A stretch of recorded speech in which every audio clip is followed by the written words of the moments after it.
Nós vamos abrir agora a palavra do Senhor, livro de Atos dos Apóstolos, capítulo 11, a última sessão do capítulo 11, na sequência da exposição desse texto, versos 27 até o verso 30. Ouçamos a voz do Senhor, irmãos. Naqueles dias desceram alguns profetas de Jerusalém para Antioquia, e apresentando-se um deles, chamado Ágabo, dava a entender pelo Espírito que estava para vir grande fome por todo o mundo, a qual sobreveio nos dias de Cláudio. Os discípulos, cada um conforme as suas posses, resolveram enviar socorro aos irmãos que moravam na Judéia. O que eles com efeito fizeram, enviando aos presbíteros por intermédio de Barnabé e de Saulo. Amém. Vamos orar ao Senhor. Senhor, eis aqui a tua palavra, diz aqui o teu povo. O Senhor designou os teus servos presbíteros para no culto público ser como a voz do povo diante do Senhor, nas orações, nos cânticos. E também, Senhor Deus, o Senhor usa os teus servos, que são ministros da tua palavra e dos sacramentos, em algum sentido próximo daquilo que faziam os profetas, sendo a voz do Senhor para o teu povo. Faz com que essa noite, Senhor, a tua palavra com fidelidade seja pregada, o texto seja explicado com clareza e as aplicações, Senhor Deus, fluam do sentido original, Senhor Deus, do texto que o Senhor inspirou Lucas. E assim haja correção no nosso meio, edificação, haja também, Senhor Deus, constrangimento, salvação e tudo para o qual a tua palavra se destina a fazer nessa noite. Mas, Senhor, fala conosco, porque os teus servos te ouvem. Amém.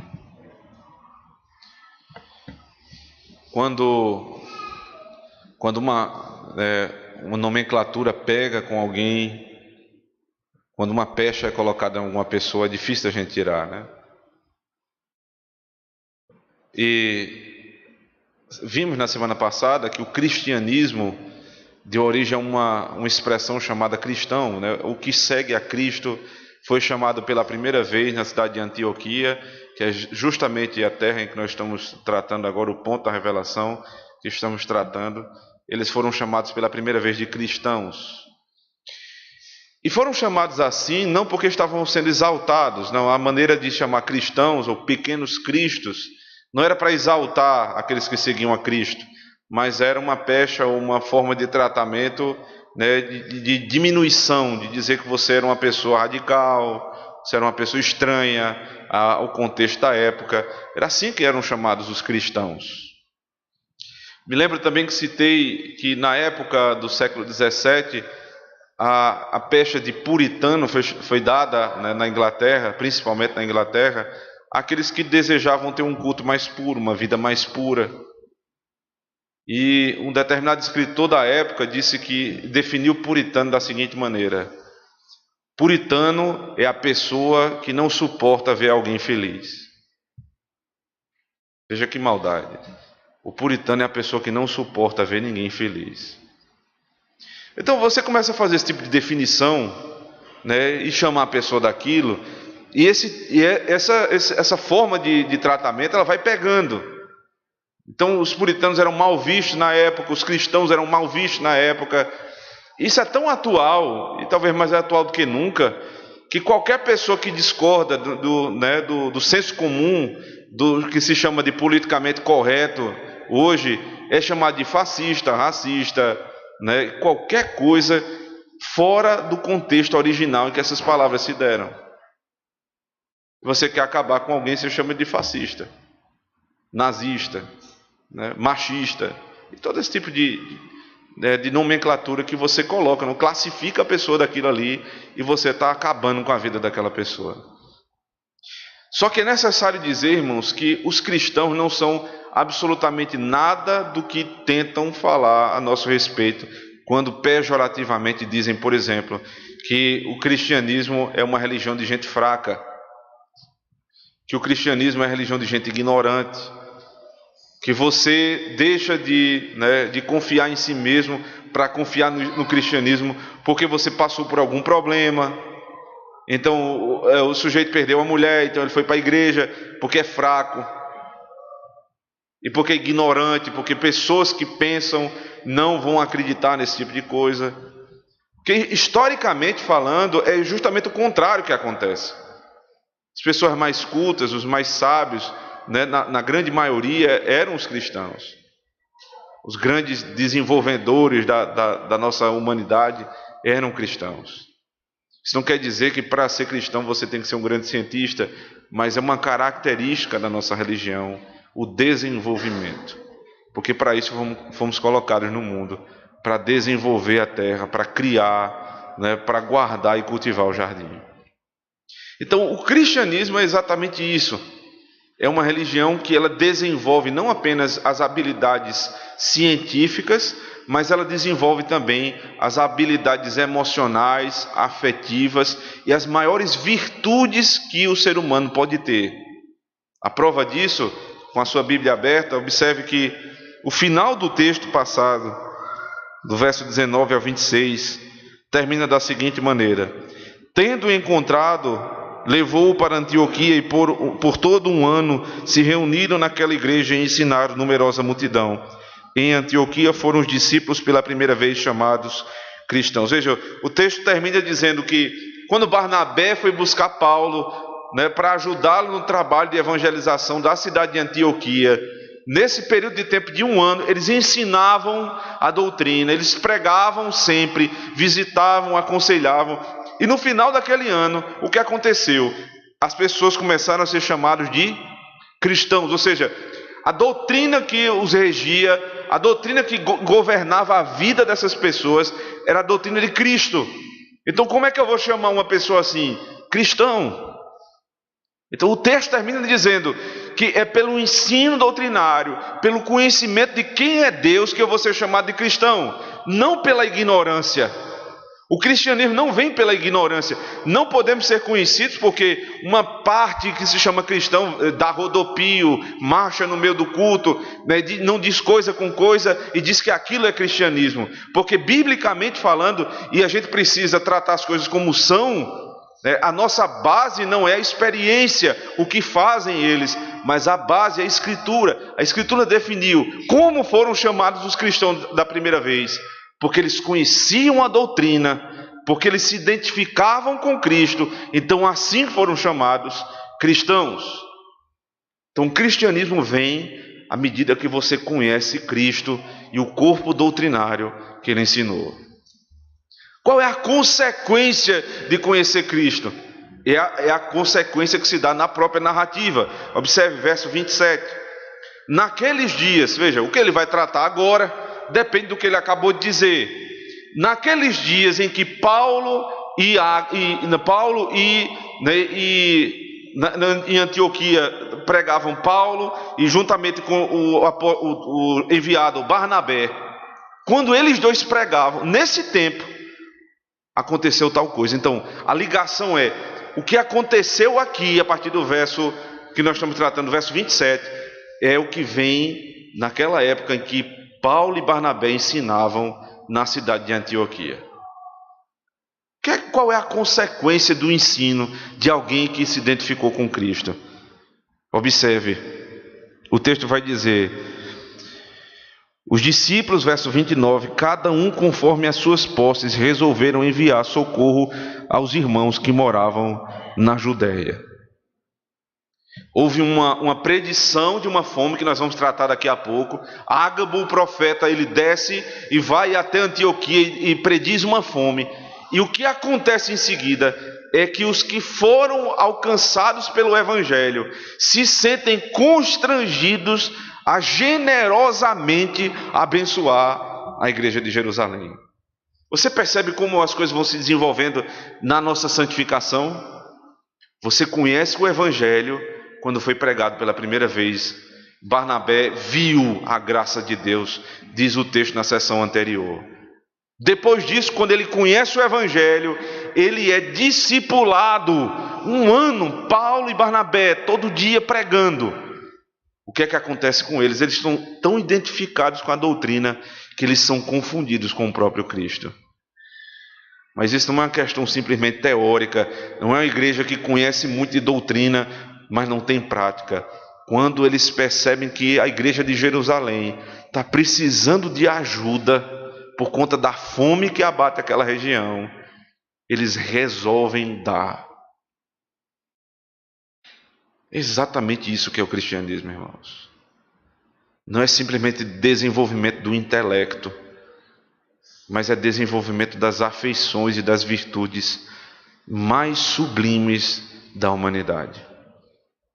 O que eu tenho não é só mais para mim, agora o que eu tenho é para eu repartir com o meu próximo. Porque o que é a igreja de Jerusalém? Qual é a relação que a igreja de Antioquia tem com a igreja de Jerusalém? Veja, Antioquia nunca havia de ouvir o Evangelho se não fosse a igreja de Jerusalém. Porque foi da igreja de Jerusalém que foram enviados missionários para pregar em Antioquia. E Barnabé vai verificar isso. Ou seja, eles pregaram o Evangelho para mim. E agora os meus irmãos que estão em Jerusalém precisam de mim. O que é que eu vou fazer? Tudo que é meu agora é deles também. Porque nós fazemos parte da mesma família da fé. Esse sentimento cristão que está sendo desenvolvido aqui, ele com maestria explicado pelo apóstolo Paulo na carta aos Romanos. Abra comigo, Romanos capítulo 15.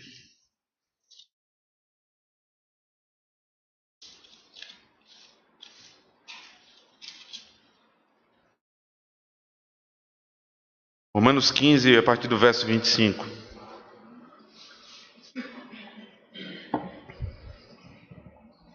Mas agora estou de partida para Jerusalém, a serviço dos santos, porque aprouve a Macedônia e a Acaia levantar uma coleta em benefício dos pobres entre os santos que vivem em Jerusalém. Isto lhes pareceu bem, e mesmo lhes são devedores, porque se os gentios têm sido participantes dos valores espirituais dos judeus, devem também servi-los com bens materiais. Tendo, pois, concluído isto, e havendo-lhes consignado este fruto, passando por vós irei à Espanha. E bem sei que ao visitar-vos irei na plenitude da bênção de Cristo. Veja o que é que ele está dizendo aqui. Se os gentios, ou seja, os que não tinham as promessas, os que não tinham os profetas, os que não tinham inicialmente a palavra, se eles foram alcançados, porque a pregação vem dos judeus, os judeus que se converteram foram pregar. Ora, se quem recebe bens espirituais, o que é demais devolver com bens materiais? Lembrando de uma aplicação que foi feita no sermão passado, quando eu retenho os bens materiais, tendo recebido bens espirituais, é porque no meu coração, na balança do meu coração, pesa mais os bens materiais do que o bem espiritual. Quando eu tenho dificuldade de contribuir na igreja, quando eu tenho dificuldade de entender que é para o sustento da obra, que existem pessoas que trabalham ali, que existe um sustento da casa de Deus, e o meu dinheiro ele sai com tanta dificuldade do meu bolso, é porque eu entendo que ali o que eu recebo nesse lugar é inferior ao que eu recebo no dia 30 no meu salário. Porque o benefício que me é dado na igreja todo domingo, quando eu tenho conforto para me sentar e adorar o Senhor, eu tenho uma junta diaconal trabalhando, quando eu tenho um ar-condicionado, quando eu tenho toda a estrutura necessária para parar meu carro, mas principalmente quando eu tenho a pregação fiel da Escritura, E eu digo, quando eu recebo meu salário, eu tenho prioridades. Eu estou dizendo, a Energisa, Cagepa, o boleto, todas essas coisas que são bens materiais, são inferiores àquilo. Observe, nós não estamos falando aqui do necessitado, porque o necessitado é a igreja que vai, pela junta diaconal, auxiliá-lo nessas contas que eu acabei de citar. Eu estou falando daquele que tem, do que recebe, né, todo mês ele recebe, ele tem dificuldade em achar que estas contas elas são superiores àquele compromisso que eu tenho na casa do Senhor. Flui do cristianismo. Primeiro, conversão, depois discipulado, identificação com Cristo, liberalidade. É muito difícil entender que alguém que tem Cristo não tem liberalidade no seu coração. Voltando ainda, né, no mesmo argumento de Paulo, agora Gálatas capítulo 6.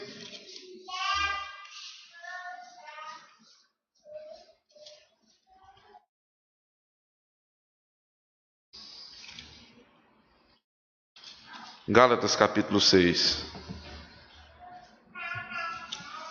Verso 6 ele diz assim: mas aquele que está sendo instruído na palavra, faça participante de todas as coisas boas aquele que o instrui. Você está sendo instruído na palavra, então você tem que se fazer participante de coisas. Veja, você é instruído na palavra, algo espiritual, então você tem obrigação para aquele que instrui. Você tem que dar coisas boas, não é? Você não tem como retribuir o bem espiritual, mas você pode retribuir com o bem material. A quem eu devo primeiramente ajudar? No mesmo texto, agora no verso 10. Por isso, enquanto tivermos oportunidade, façamos o bem a todos, mas principalmente aos da família da fé. A minha generosidade não é para com todos em todas as circunstâncias, mas é primeiramente com os da família da fé. Ou seja, se eu tenho pouco, né, a contribuir entre ajudar um irmão e ajudar uma pessoa que não crê em Cristo, eu tenho que dar prioridade ao que é da família da fé, e não ao de fora. A igreja deve fazer isso sempre que pode. Nós devemos ajudar a comunidade que está ao nosso lado, né, de alguma maneira fazer algo pelos aqueles que precisam fora da igreja. Mas entre um e outro, eu tenho que dar evidência, prioridade aos que são da família da fé. Então, voltando lá para Atos capítulo 11, tudo isso que acontecia não era forçado. Observe o verso 29. Os discípulos, cada um conforme as suas posses, resolveram enviar socorros. Não era dar tudo. Porque nós somos criticados como cristãos hoje, porque algumas denominações dizem que você tem que dar tudo. Você tem que pegar sua casa e entregar na igreja, você tem que pegar seu carro e entregar na igreja. A Bíblia não manda você fazer isso. A Bíblia diz que é de maneira que você vai proporcionalmente entregar conforme as suas posses. O que tem mais dá mais, o que tem menos dá menos. Ele deu até mesmo um referencial, a 10ª parte. Porque o rico não vai dizer que deu mais, nem o pobre que deu menos. Todos dão exatamente o mesmo, conforme as suas posses. Eles também não foram constrangidos a isso. Eles resolveram enviar. Quando nós fomos plantar essa igreja, e na igreja presbiteriana você se submete a concílio, né? Você precisa apresentar um projeto a uma igreja que vai ser a mãe daquela congregação. E no projeto que eu apresentei, tinha que nós não faríamos o momento dos dízimos e ofertas. E entendo eu que não por maldade de maneira nenhuma, mas o conselho me questionou isso. Como é que isso vai funcionar? Porque aqui a gente faz, né, na época, a gente traz os diáconos aqui, a gente é um momento, lê a palavra, né, insiste, ensina o povo para que as pessoas lembrem de trazer os seus dízimos para a igreja. Como é que isso vai funcionar? Ora, mas parece que não é novidade, porque se você observar nos nossos símbolos de fé, não é um elemento de culto o ofertório. Não é elemento de culto. Existe uma oferta chamada oferta diaconal, uma vez por mês, que era no diretório de culto, você verifica isso. Mas nenhuma outra vez é citada uma oferta no culto. Então é porque já existiu e é porque funcionava assim. E dado que nós conhecemos que a antropologia do homem ela é definida pela Bíblia de uma vez por todas e ela não vai evoluindo de tempos em tempos, então se o homem, né, foi feito para ter compromisso com as coisas e um dia já foi assim, é porque nós devemos voltar a esse compromisso. Então estabelecemos dessa forma e até hoje é assim. Não por constrangimento. Não há um momento específico no culto que nós temos que parar para dizer a você que você tem o compromisso com a palavra de Deus, com o sustento da casa do Senhor. Mas na exposição dos textos, na pregação da palavra, o indivíduo ele vai sendo instruído. Ele não está sendo constrangido, ele está sendo instruído a respeito das coisas boas do Evangelho, e que ele deve resolver de bom grado, voluntariamente, abençoar a obra do Senhor. É verdade, existe um elemento de obrigação, não é só voluntariedade, mas também obrigatoriedade, porque a lei do Senhor nos manda. Lembre-se que quando Malaquias vai tratar desse assunto, ele diz: em que me furtais? Nos dízimos e nas ofertas. Ou seja, qual é o mandamento? Porque se é pecado, tem que ter um mandamento. E Malaquias aponta o mandamento. É a quebra do 8º mandamento: não furtarás. O que não tem disposição, né, para contribuir na casa do Senhor, ele é tal qual um ladrão. Porque ele não rouba o outro, ele rouba o próprio Criador. Ele não rouba a tesouraria da igreja, ele rouba o dono da igreja, o próprio Senhor. Então existe um mandamento tratado a esse respeito, mas Paulo sempre ensinava, não a partir do mandamento, mas a partir da instrução. Mas quando a igreja tinha dureza de coração, como lá em 1 Coríntios capítulo 9, observe comigo. Uma igreja que duvidava até mesmo do apostolado dele.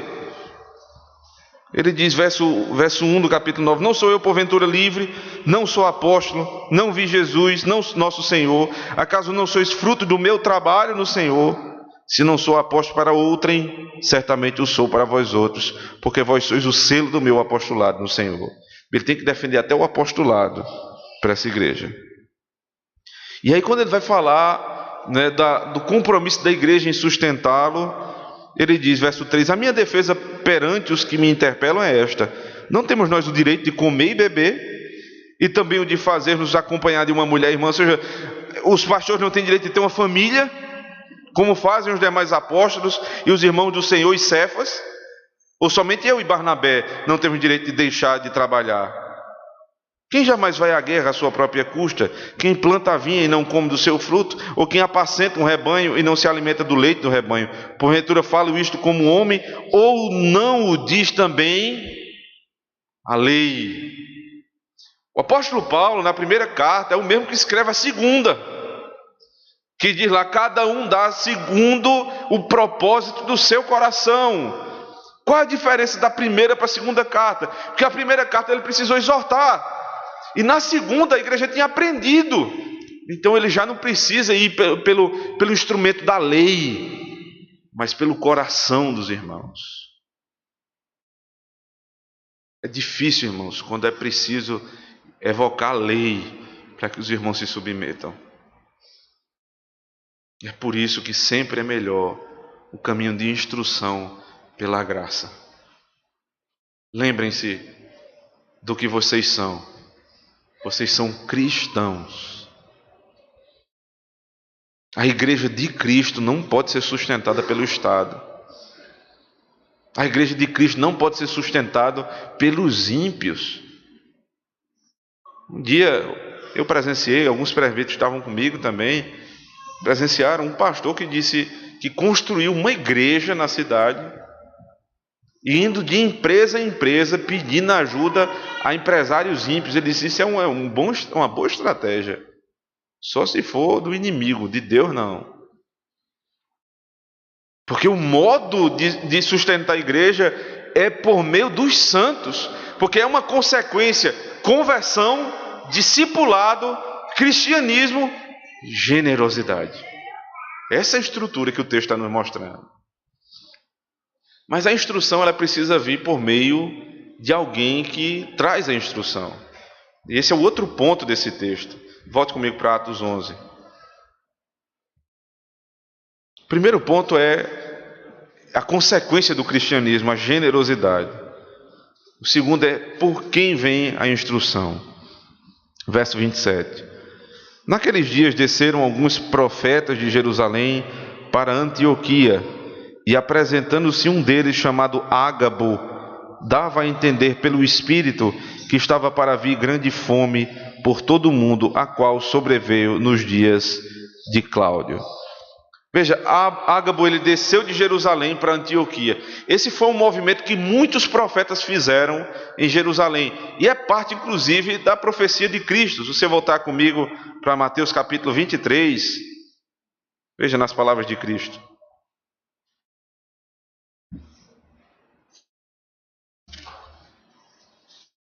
A partir do verso 37. Jerusalém, Jerusalém, que matas os profetas e apedreja os que te foram enviados. Quantas vezes quis eu reunir os teus filhos como a galinha junto aos seus pintinhos, debaixo das asas, e vós não o quisestes. Eis que a vossa casa vos ficará deserta. Matthew Henry, quando ele vai aplicar o profetismo saindo de Jerusalém, lá em Atos 11, ele se reporta a esse texto. Ele diz: veja, porque Cristo disse: Jerusalém vai ficar deserta, não apenas pela assolação que se dará no capítulo 24, mas porque os profetas vão deixar Jerusalém. Ela que apedrejava e matava os seus profetas vai perder os seus profetas, porque quando não damos valor aos benefícios que Deus tem dado à igreja, nós perdemos eles. Deus deu profetas para que cuidemos desses homens. Então eles saem, voltando para Atos 11, saem de Jerusalém e vão para Antioquia, especialmente Ágabo. E quando Ágabo chega lá, ele traz uma profecia. Qual é a profecia de Ágabo? Vai haver uma grande fome por todo o mundo, a qual sobreveio nos dias de Cláudio. Aqui abre-se uma discussão muito grande a respeito da profecia no Novo Testamento. Porque, assim eu quero fazer antes de tudo ressalvas a respeito das pessoas que eu vou falar agora. Porque existe uma tese no meio evangélico em que a profecia do Antigo Testamento ela é diferente da profecia do Novo Testamento. E teólogos de muito maior capacidade do que eu, como Wayne Grudem, John Piper, até mesmo na nossa igreja, Augusto Nicodemos, eles têm uma visão diferente. A visão, parte de Grudem, um livro que ele tem, O Dom da Profecia. Nesse livro ele vai dizer que da natureza do profetismo do Antigo Testamento é diferente da natureza do profetismo do Novo Testamento. E eu vou tentar apontar a tese dos irmãos e rebatê-la com todo o temor no coração. Por quê? Porque eles dizem que a profecia do Antigo Testamento ela em natureza é diferente da nova. A do Antigo Testamento ela tem um caráter assim diz o Senhor, ou seja, ela é infalível, ela é inerrante. E aí quando você vem para a profecia do Novo Testamento, você vai verificar até mesmo alguns equívocos na profecia. Né? Esses teólogos que eu citei, eles têm essa posição. Eu vou citá-lo, né? No livro de Wayne Grudem, ele vai dizer o seguinte: no primeiro momento, poderíamos imaginar que os profetas no Novo Testamento seriam como os do Antigo Testamento. Mas quando olhamos para o Novo Testamento, não parece ser esse o caso. Há pouca ou nenhuma evidência da presença de um grupo de profetas capazes de proclamar as palavras de Deus, com autoridade divina absoluta, que não pudesse ser questionada, ou com autoridade para escrever livros e serem incluídos no Novo Testamento. No entanto, há um grupo bastante proeminente no Novo Testamento que realmente falava com autoridade divina absoluta e que escreveu a maioria dos livros do Novo Testamento. Esses homens, porém, não eram chamados profetas, mas apóstolos. Eles se parecem em muitos aspectos com os profetas do Antigo Testamento. Há uma confusão clara aqui a respeito dos ofícios. O ofício do profeta no Antigo Testamento, o ofício do profeta no Novo Testamento, eles não vão dar, o do Antigo não vai dar no apóstolo. Porque da própria natureza da revelação, você não tem um desvio, você tem uma progressão. Não uma regressão ou um desvio. Ou seja, se o ofício do profetismo no Antigo Testamento ele era de natureza divina e tinha autoridade absoluta, como é que você chega na nova aliança, quando as coisas são cada vez mais claras e há um desvio ou uma regressão? Isso é muito estranho. Quando os profetas no Novo Testamento falam, né, e eles falam a respeito do futuro, eles não têm dúvidas que é o Espírito Santo de Deus que falava.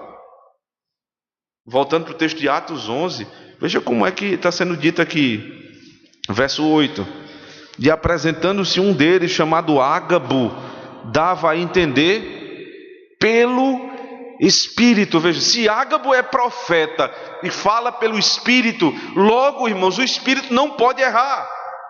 A palavra que sai da boca de Ágabo é inerrante e tem o mesmo peso de assim diz o Senhor, de Isaías, Jeremias, Ezequiel e qualquer outro profeta do Antigo Testamento. É a palavra de Deus que foi transcrita para a sua própria lei. Ainda citando o mesmo livro, ele vai dizer: Ágabo profetizou que os judeus de Jerusalém amarrariam Paulo e entregariam. Predição que não estava totalmente errada, mas continha, veja só, elementos equivocados. Os romanos prenderam Paulo, verso 33, e os judeus, em vez de entregá-lo voluntariamente, tentaram matá-lo, de modo que ele precisou ser resgatado à força. O que é que ele está dizendo aqui? Porque Ágabo diz que voluntariamente, que os judeus vão entregar, né, Paulo para ser preso. Aí por que não acontece ipsis literis assim, mas primeiro é necessário forçosamente eles tiveram que entregar? Então ele diz, veja, porque não entregaram, e ele subentende que tinha que ser voluntário. Então ele diz, um equívoco aqui na predição de Ágabo. Não é equívoco nenhum. Veja, o que o profeta fala, quando é interpretado pelo narrador, ele não precisa ser ipsis literis, exatamente aquilo que foi dito lá atrás, porque senão o que é que nós vamos fazer com Atos 2? Volte comigo.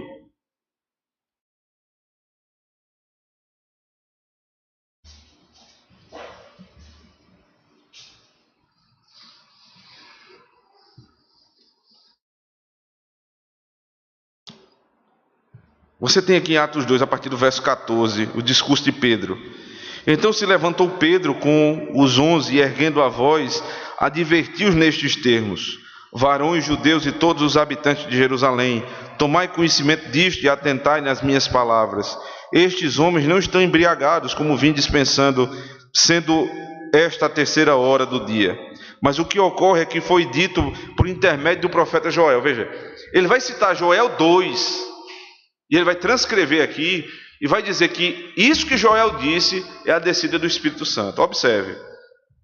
E acontecerá nos últimos dias, diz o Senhor, que derramarei do meu espírito sobre toda a carne.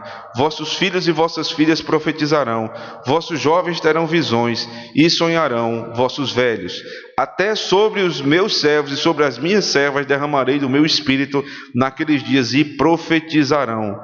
Mostrarei prodígios em cima no céu e sinais embaixo na terra, sangue, fogo e vapor de fumaça. O sol se converterá em trevas, a lua em sangue, antes que venha o grande e glorioso dia do Senhor, e acontecerá que todo aquele que invocar o nome do Senhor será salvo. Ele disse, porque isso que aconteceu foi o que profetizou Joel. Aí você lê Joel e não é exatamente o que aconteceu.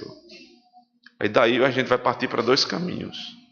Ou Pedro também não tinha autoridade absoluta quando falava, ou então a interpretação de Pedro da profecia está correta à luz do Espírito Santo que o iluminou. Joel falou de muitas outras coisas que não se cumpriram aqui, mas Pedro diz, tudo aquilo está aqui, tudo que precisava está aqui em Atos 2, se cumpriu, porque a profecia do Novo Testamento tem poder autoritativo igual a Joel. Que loucura isso, irmãos! Que loucura isso! O ofício profético é o ofício dado pelo Espírito. O Espírito não erra. E quando você vai para a prática, meu irmão, aí a confusão é maior. Mais uma vez citando, né, lembrando do apreço que eu tenho agora pelo pastor John Piper. Em uma entrevista falando sobre profecia, ele disse que tem dificuldade de crer. Eu sabia disso, ele não crê nesse... Não acho que esses irmãos, eles creem no pentecostalismo brasileiro. Pelo amor de Deus, não tem nada a ver com isso.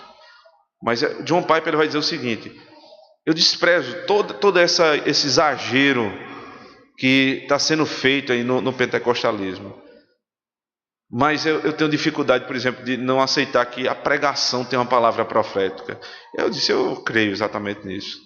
Creio que o pastor pregando profeticamente é Deus falando. Ele diz, por exemplo, um dia eu estava pregando, né, e citei que aqui à minha esquerda eu imagino alguém que trabalha na torre tal, no andar 34, e deveria apresentar o evangelho do Senhor Jesus Cristo e não apresenta. Ele disse, eu disse aquilo sem pensar. Eu olhei para aquele prédio e falei um número aleatório. Ele desceu do púlpito, a irmã disse, pastor, eu trabalho nesse prédio. Eu trabalho no edifício, né, no andar 34. E eu estou orando ao Senhor para que Deus me dê força para começar um grupo de estudo. Ora, a pregação, o Senhor, né, trouxe uma verdade e se aplicou à vida da irmã. Por que vai discutir a respeito disso? Não tem discussão nenhuma. Só que quando você pega nisso e mistifica demais, aí vai cair num problema. Porque em outra situação eu tive um problema muito sério. Terminei de pregar, uma outra irmã veio para mim, eu estava pregando, estava ensinando uma igreja, tentando auxiliar uma determinada igreja, uma irmã veio falar comigo e disse, a sua mulher, ela vai engravidar, se eu não me engano, do 4º filho, vai ser uma menina e ela vai morrer durante o parto. Ele disse que começou a desacreditar daquilo ali. Na hora, o que você percebe é que infelicidade de quem acredita nessas coisas, né? Porque quando é que eu vou discernir o que é certo e o que é errado? Ora, se um dia a irmã acertou, porque outro dia vai ter que errar. Se acertar, ele disse que ficou com aquilo remoendo na cabeça e orando ao Senhor. E realmente a mulher dele grávida teve o 4º filho, não foi mulher, foi homem, e ela está viva. Ele disse, esses abusos eu não entendo. Mas espera aí, de onde é que começa? Quem é que põe o limite dessas coisas? Onde é que está o limite entre uma coisa e outra? O mais seguro é ficar com a palavra do escritor da carta aos Hebreus, capítulo 1, abra comigo. Porque se a gente for discutir, irmãos, caso a caso, nós passaríamos a noite aqui tratando sobre essas questões. Mas o autor da carta diz assim, verso 1, capítulo 1, verso 1: Havendo Deus outrora falado muitas vezes e de muitas maneiras aos pais pelos profetas, nestes últimos dias nos falou pelo Filho, a quem constituiu herdeiro de todas as coisas, pelo qual também fez o universo. Deus deu apóstolos no Novo Testamento, Deus deu profetas, mas não temos mais apóstolos nem temos profetas. Porque essas duas categorias faziam parte, de ofícios chamados ofícios temporários. O ofício do apostolado, o ofício do evangelista, o ofício do profeta, eles tinham uma ligação com o período que eles viviam, chamado período revelacional. Então, se a revelação está em aberto, consequentemente nós podemos ter não apenas profetas, mas o quê? Apóstolos. E eu duvido que algum irmão desse, que é sério na sua doutrina, vá admitir que nós temos apóstolos. Mas são ofícios revelacionais. Se um está em aberto, consequentemente o outro também. E a profecia do Novo Testamento tem exatamente o mesmo poder da do Antigo Testamento. É inerrante e infalível, porque vem do Espírito Santo de Deus, e a palavra do Senhor não volta vazia. Voltando lá para Atos capítulo 11, foi dada a profecia, os irmãos se reuniram para abençoar aquela igreja, ouviram a pregação, e o verso 30 diz assim: o que eles com efeito fizeram, enviando-os aos presbíteros por intermédio de Barnabé e de Saulo. Escutar a profecia, escutar a palavra de Deus é excelente, irmãos. Mas se não aconteceu o que aconteceu aqui, veja, com efeito fizeram. É por isso que Tiago diz que a fé sem obras é morta. Porque se eu ouço e não faço, eu não passo de um ouvinte. E nós somos chamados a ser não apenas ouvintes, mas participantes da palavra, praticantes da palavra.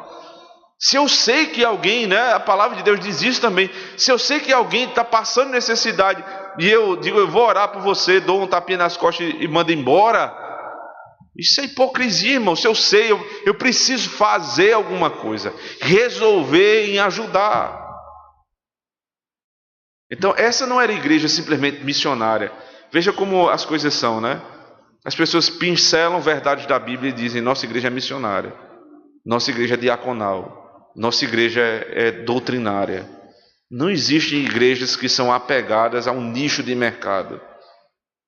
A igreja tem que ser diaconal, missionária e doutrinária. É a doutrina que vai produzir o espírito diaconal da igreja. Então esses irmãos que sabiam muito bem de doutrina, recebiam a profecia de Deus, consequentemente fizeram conforme a palavra. E entregaram, veja, conforme exatamente dizendo a palavra, enviando aos presbíteros. É muito comum hoje em dia o sujeito dizer: não, mas eu tenho um espírito voluntário. Quando eu vejo alguém passando necessidade, eu não dou na igreja, mas eu faço uma feira e dou ao irmão. Você pode até fazer isso, mas não tirando da parte que é do sustento da casa de Deus. Porque quando você faz isso, você está usurpando o trabalho dos oficiais da igreja. Porque se você pode fazer individualmente sem o auxílio dos oficiais, então você é mais sábio do que Deus, que deu o ofício diaconal. Mas você deve ter disposição no coração, mas não basta a disposição correta, é preciso ter a forma correta. E você se submete na vontade de Deus por meio da junta diaconal. Interessante que aqui nem foi a junta diaconal, Foram entregues aos presbíteros.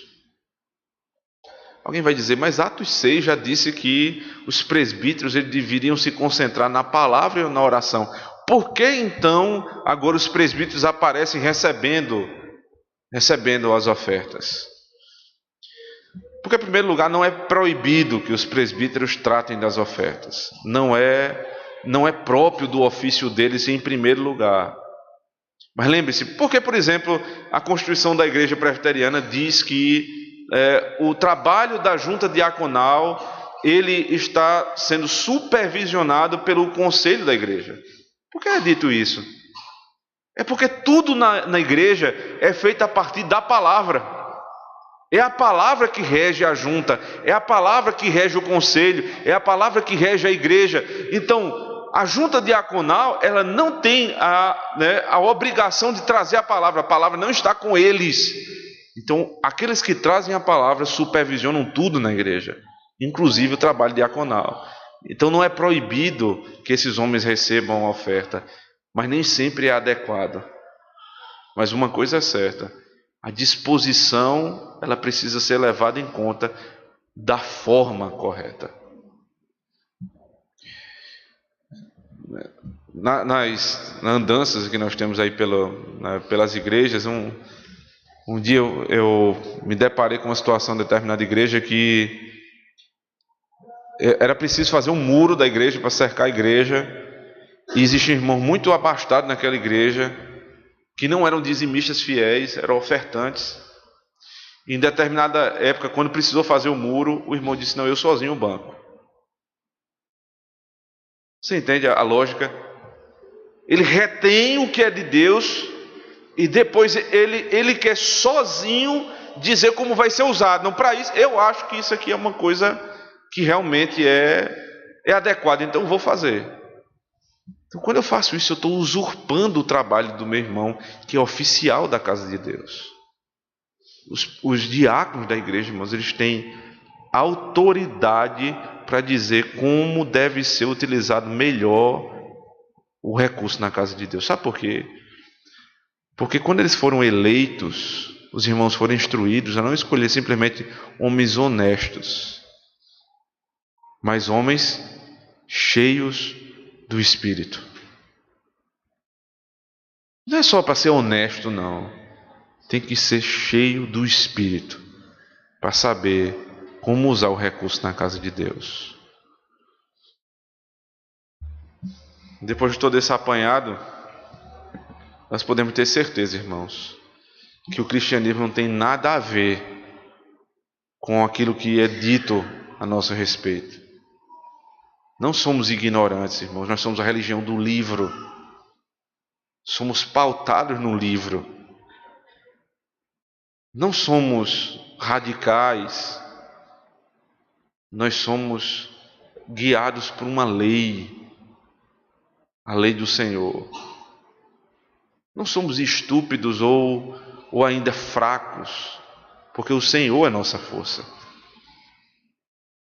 Mas nenhum outro povo, nenhuma outra comunidade desenvolve aspectos afetivos e emocionais como nós desenvolvemos na igreja, a ponto de chamar uma pessoa que eu mal conheço, meu irmão.